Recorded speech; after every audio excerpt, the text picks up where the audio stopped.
And let's get your take, guys, on the scoring breakdown for Atlanta. We've got a bunch of this game yet to be played, but they're shooting it well from the three-point line. That's got to be a welcome sight.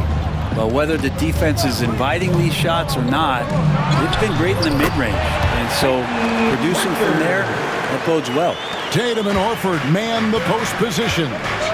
And it's Springer in at the 2-guard. That's the Boston 5. Here's Risacher. Shooting foul as the whistle blows. He'll shoot 2 free throws. Personal foul. And Risacher, the prototypical size and skill for a wingman. Yeah, he's got some jelly to his game. Handle, touch. At his size, that becomes very tough to contain. Well, Greg, Boston didn't just win the title. They won their 18th NBA championship in style. No series went more than 5, going 16-3 in the postseason, Kevin. Half of those wins were by 15 or more. The Celtics really weren't even challenged during that title run. Now, here's Bogdanovich following the miss by Al Horford. Beyond the arc. And Boston with the rebound. Tatum's got his 4th rebound with that last one here tonight. Here's Springer. Atlanta with the rebound. Well, if you believe in the numbers, that mid-range shot is not a high-value shot, even with little or no defense on you. Outside, Bogdanovich. Nailed from three-point land. Bogdanovich has got his 2nd bucket of the night. Man, the triples keep falling, guys. That's 3 in a row. Wasted no time on that one. And how about the decision-making by Tatum there? I mean, fantastic at just having a feel for what the defense is going to do and then creating the space there for the jumper. Here's Bufkin. Scoreless thus far. And he gets the bucket. Bufkin's got the lead up to 8 now for the Hawks. And really, it's been a major aspect of their offense in the early stages here. Their success working the ball inside and getting points from close range. Here's Pritchard, covered by Nance. 6 to shoot. And here's Tatum for 3. Hits it from three-point range. Tatum's got 10 points in the game. You expect Tatum to be around that 40% mark from deep. Very reliable from 3. Outside, Bogdanovich.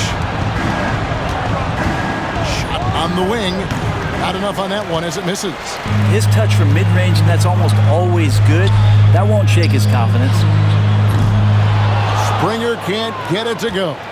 And you could tell he thought that triple was going to fall. Here's Bufkin. His last outing, 16 points for him. Cranes the three-pointer. Bogdanovich has got a pair of triples in the 2nd now for the Hawks. And he's on a good pace here from three-point range. Made 1 in the 1st, 2 more here in the 2nd. It seems like with more to come. With a short break in the action gives us a chance now to send it over to David Aldridge. Hey, Kevin. Celtics coach Joe Mazzulla has talked about the 2 J's, Jaylen Brown and Jason Tatum. He says they've been lumped together because they play a similar position, but they don't have to be similar. They've got to be able to express who they are and not constantly be compared to each other. They're not the same. Kevin? David, remember a couple of years ago, there was some thought that maybe one would be traded. I'm glad they're still together. Celtics trail by 10. And just over 3.5 minutes played here in the 2nd quarter. Here's Tatum. Flush by Tatum. Well, you know Jason Tatum can score, and that's exactly what he's done thus far. Here's Bufkin.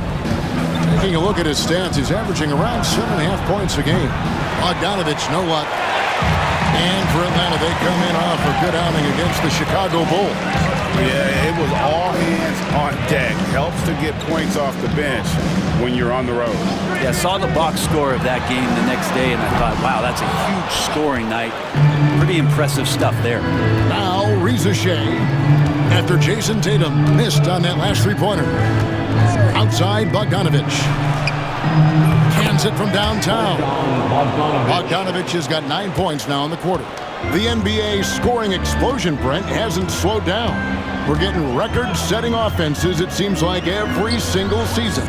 Yeah, Kevin, lots of factors going into that. Obviously, more three-pointers being taken and figuring out the math of the game. But let's give credit to the players and the work that they're doing in the off-season in terms of getting better with their skill to be able to shoot that basketball and seek out the most efficient shot on the court.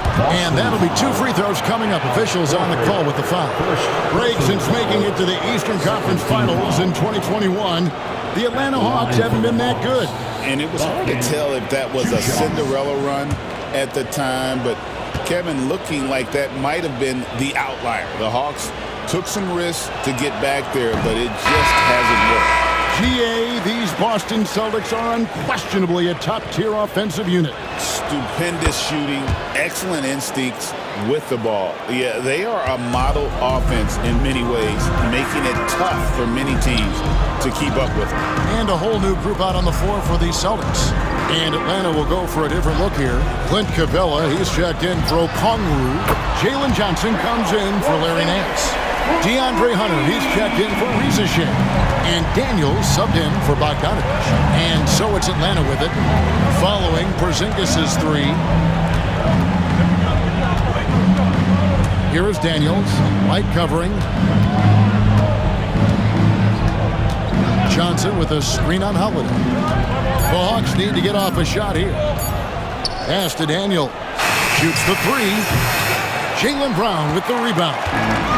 And so Brown will bring it up for the Celtics. 9-point game. Their next game is in San Francisco, so a road game with the Warriors. It sets in motion a 4-game road trip for him. Now here's Brown. 9 points in the game so far. Off target with his 3. 1:58 left to play in the first half. Here's Bufkin. Pass to Hunter. 3-pointer. Connects from 3-point range. Hunter's got the lead up to 12 now for the Hawks. Well, the footwork for Hunter there was really solid, able to catch and shoot. Inside. And the dunk by Porzingis. You got to feel for a guy getting dunked on like that. I mean, he's got no shot to stop that unless maybe he can pick up another foot somewhere. Now here's Johnson. He's coming off a 10-point game against the Bulls in Chicago. And contact on the shot, so he'll be shooting free throws here. It's on Porzingis. And you talk about a guy taking a lead. Jalen Johnson took huge steps forward in his 3rd NBA season. Kevin, how many times have we seen it where a really talented young player is playing on a team that has star power? And so naturally, they're able to settle into the role they're going to play. That is what has happened with Jalen Johnson. I expect him to take another leap forward this season. And the Hawks making a change here. Young's checked in. Atlanta leading by 11. 55 seconds left in the first half of basketball. Back to Daniels. Pass to Young. Launches a 3. Boston grabs the miss. They come into this one having outplayed the Magic last game. And in that one, the backups came to play. Gave the team an infusion of points that just put them over the top. Well, I talked to the assistant coaching staff. What they were stoked about is that the bench guys came in and played well. So punch off the bench, a big factor in that win. Here is Daniels, light covering. Daniels with it. He had 10 points in the win against Chicago. Young with no one around. Almost, but it rolls out.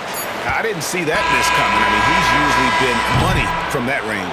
And so it's Bogdan Bogdanovich making highlights for Atlanta. He delivered 9 points from 3-point range that quarter. Terrific work from distance. It's time.